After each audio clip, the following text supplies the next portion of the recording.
Magandang araw mga kaibigan. Bigyan natin ng reaction, opinion itong post ng Ang Balita Ngayon. Breaking! Pangalan ng mga kilalang kongresista lumutang sa joint affidavit ng mga ex-Marines. Umani ng matinding reaksyon sa social media ang paglabas ng page 15 to 16 ng joint affidavit ng mga dating Marines kung saan inilahad ang umano'y pag-escort at pag-deliver ng mga maleta na naglalaman ng pera ng ilang mambabatas na kanilang naaalala.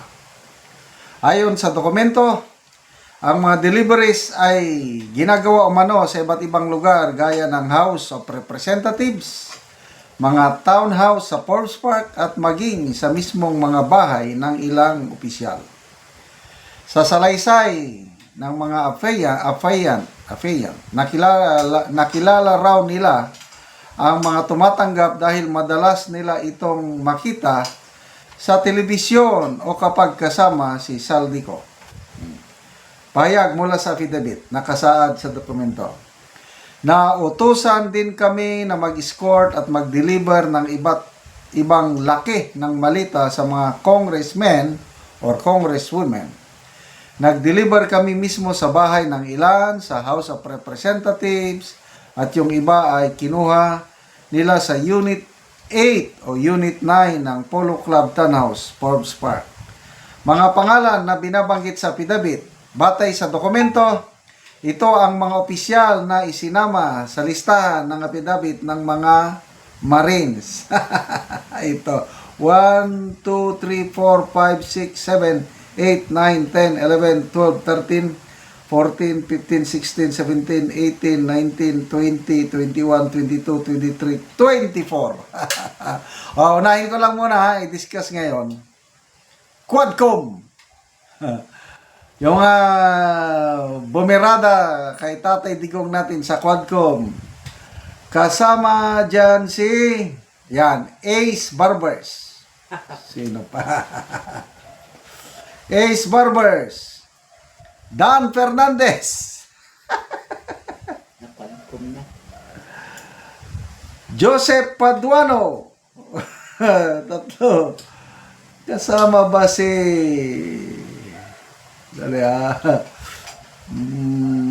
tinitignan ko kung kasama si Abante. Parang wala. Paduano kasama Dan Fernandez, Ace Barbers. Ayan, Benny Abante kasama pala, number 1 si Benny Abante. Quadcom. So, ang hindi lang na dito, si Akop, di ba? 4 yung chairman ng Quadcom. Akop, wala na. So, number 1, Benny Abante, Ace Barbers, Paduano, and then of course Fernandez. yung iba i-vlog ko na rin na another vlog yung mga iba, basta 20 plus ito. Mahalagang tandaan ang mga pangalan sa listahan ay nakabatay sa salaysay ng mga ex-Marines at hindi pa napapatunayan sa korte. Okay, tama nga naman. May ilang opisyal na nauna nang tumanggi sa mga paratang habang ang iba ay wala pang opisyal na payag. Dahil sa paglabas ng dokumento, muling umigting ang panawagan ng publiko para sa masusing investigasyon, transparency sa paggamit ng pondo, pananagutan ng mga halal na opisyal, paglilinaw sa manoy maleta system. Okay, so tignan natin ang mga nag-react ha. Ano ba ang reaction ko? Tawa na lang. 10,000 ang nag-react. 6,100 ang nag-like. 1,900 ang galit. 1,300 ang tumatawa. Basa tayo sa mga ilang comments.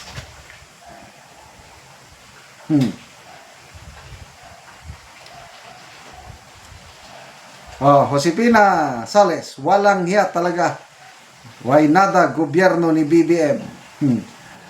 Alberto Ibanez, hindi na tell it to the Marines. Tell all by the Marines.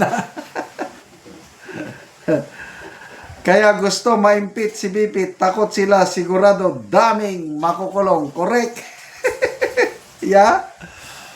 Bantay kayo niyan. I'm sure, lahat yan magdi-deny. Okay?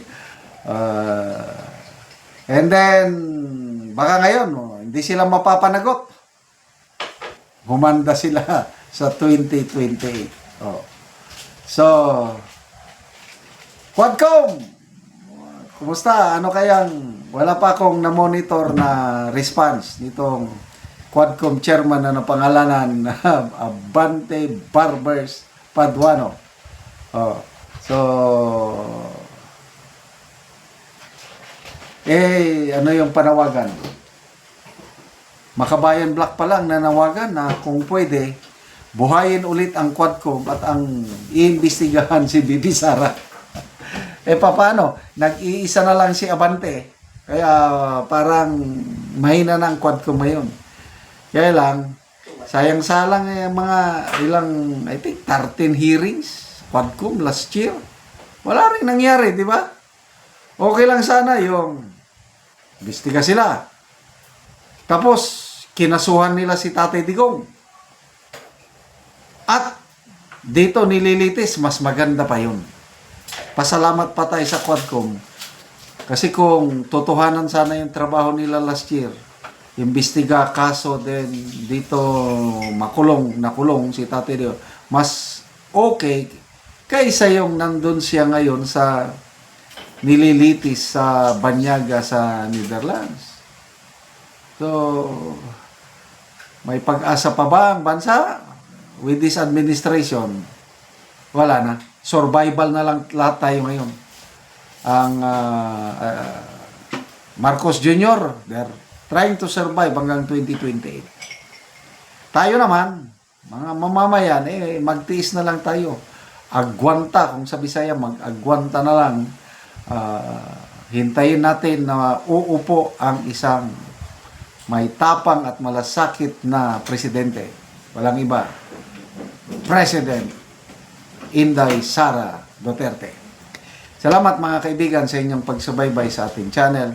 Nakakatulong kayo ng malaki sa tribong Talandig ng Bukidnon dahil ang income natin sa channel na ito is pantulong natin sa tribo.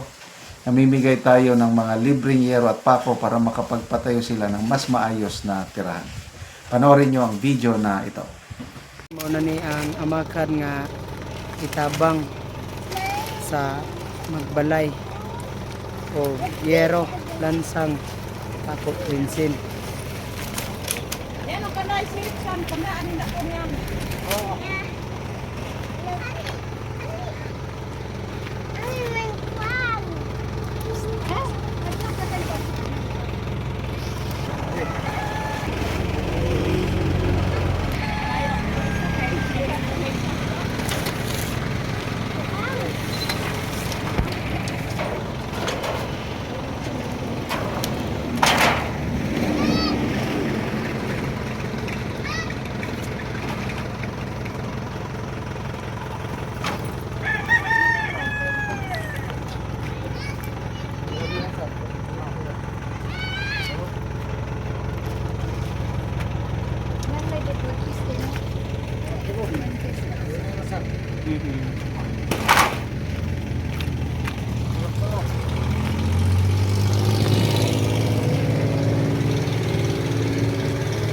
Karon mo na ni ang itabang mga habol o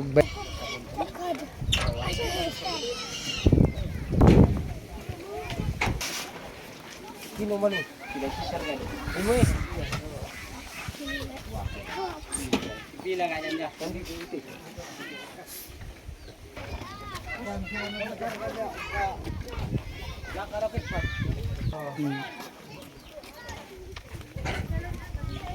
Salamat yun kaayo sa nag-sponsor ani o labi na sa Ginoo nga nagtabang sa mga tao nga nagkalisod.